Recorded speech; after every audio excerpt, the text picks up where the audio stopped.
आज हम first year के सेकंड चैप्टर को स्टार्ट करने जा रहे हैं जिसका नाम है बायोलॉजिकल मॉलिक्यूल्स।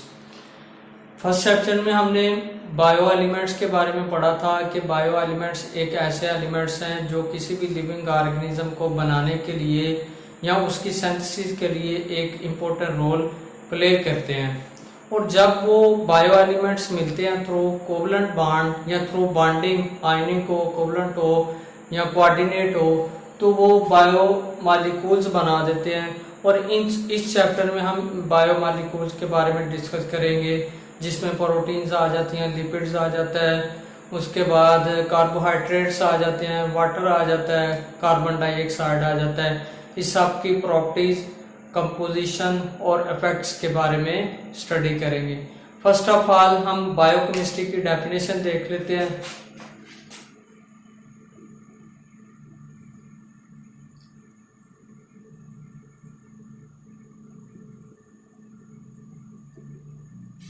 बायोकेमिस्ट्री क्या है? ये एक बायोलॉजी की ब्रांच है जिसमें हम बायोमॉलिक्यूल्स की कंपोजिशन, उसकी प्रॉपर्टीज और उसका लिविंग ऑर्गेनिज्म में जो फंक्शन है उसके बारे में स्टडी करते हैं। ब्रांच ऑफ बायोलॉजी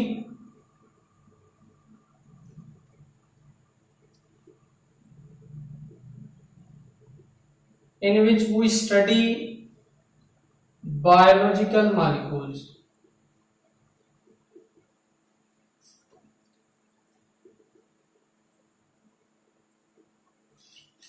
और किसी भी लिविंग ऑर्गेनिज्म की एनाटॉमी अगर फिजियोलॉजी को समझना हो तो बायोकेमिस्ट्री का नॉलेज होना बहुत ही ज़रूरी है, क्योंकि लिविंग ऑर्गेनिज्म में सेलुलर ऑर्गेनाइजेशन जो है वो बहुत ही स्पेसिफिक होती है और उस सेलुलर ऑर्गेनाइजेशन में बायोलॉजिकल मॉलिक्यूल्स का एक इम्पोर्टेंट रोल है।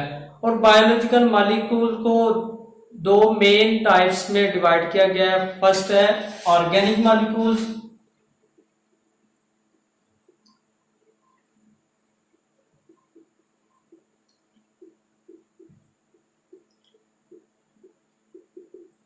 ऑर्गेनिक मॉलिक्यूल कौन से हैं? कि ऐसे मॉलिक्यूल जिसमें कार्बन और हाइड्रोजन इकट्ठे मौजूद हों, दोनों इकट्ठे पाए जाएं तो उनको हम ऑर्गेनिक मॉलिक्यूल्स कहेंगे। Carbon hydrogen present together. इसकी एग्जांपल में पॉलीमर्स आ जाते हैं। पॉलीमर्स में प्रोटीन है, लिपिड्स है, कार्बोहाइड्रेट्स है, डीएनए, आरएनए, ये पॉलीमर्स में इंक्लूड किए जाते हैं। Lipids, proteins, etc. उसके बाद सेकंड जो मेन टाइप है वो है inorganic molecules.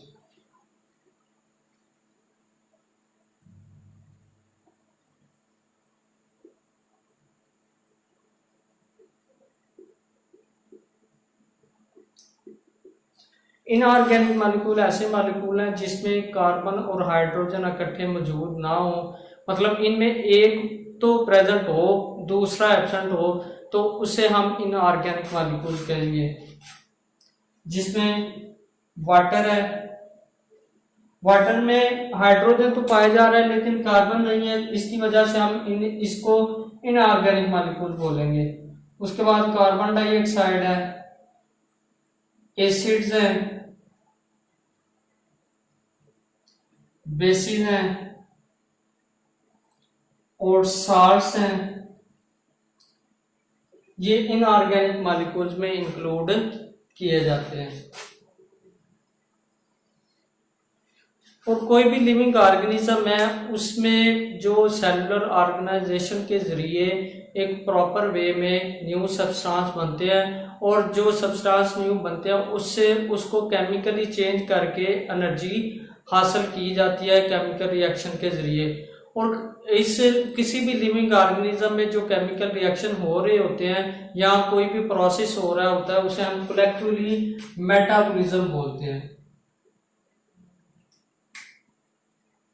Metabolism,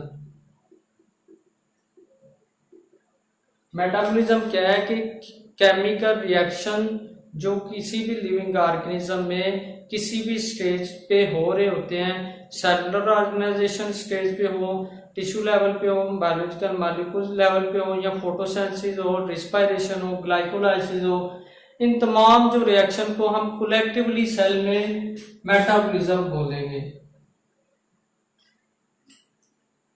chemical reaction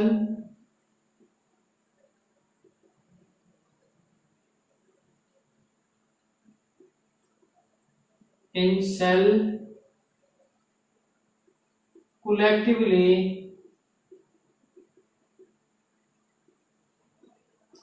called metabolism। और मेटाबॉलिज्म को भी फर्दर दो मेन टाइप्स में डिवाइड किया गया है। फर्स्ट है एनाबॉलिज्म,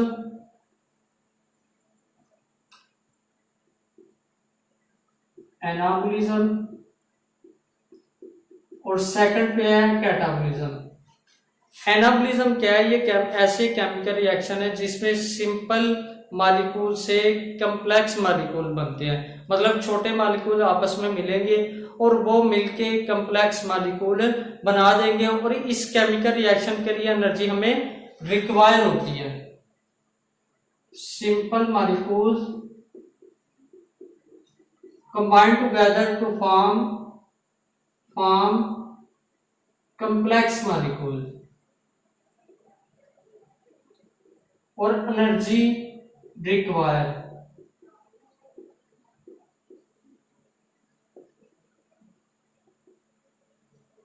सेकंड पे है मेटाबॉलिज्म की जो type, catabolism.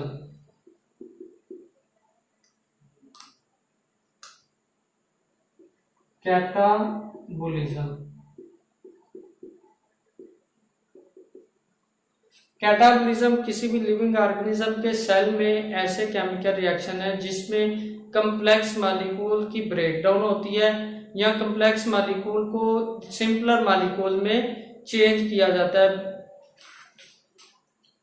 Complex molecule breakdown into simpler molecule,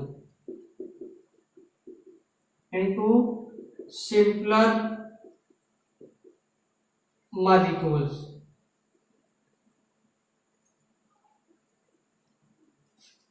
catabolism एक ऐसा प्रोसेस है जिसमें बड़े मॉलिक्यूल जो हैं वो उसकी ब्रेकडाउन होगी और वो छोटे मॉलिक्यूल में कन्वर्ट होते हैं। ऐसे प्रोसेस को हम कैटाबॉलिज्म कहते हैं, और ये कलेक्टिवली एक किसी भी लिविंग ऑर्गेनिज्म में के सेल में चल रहे होते हैं केमिकल प्रोसेस। एनाबॉलिज्म भी हो रहा होता है किसी स्टेज पे, और कैटाबॉलिज्म भी हो रहा होता है। ये सेल की कंडीशन और फंक्शन के एतबार से वेरी करते हैं। Thank you for this.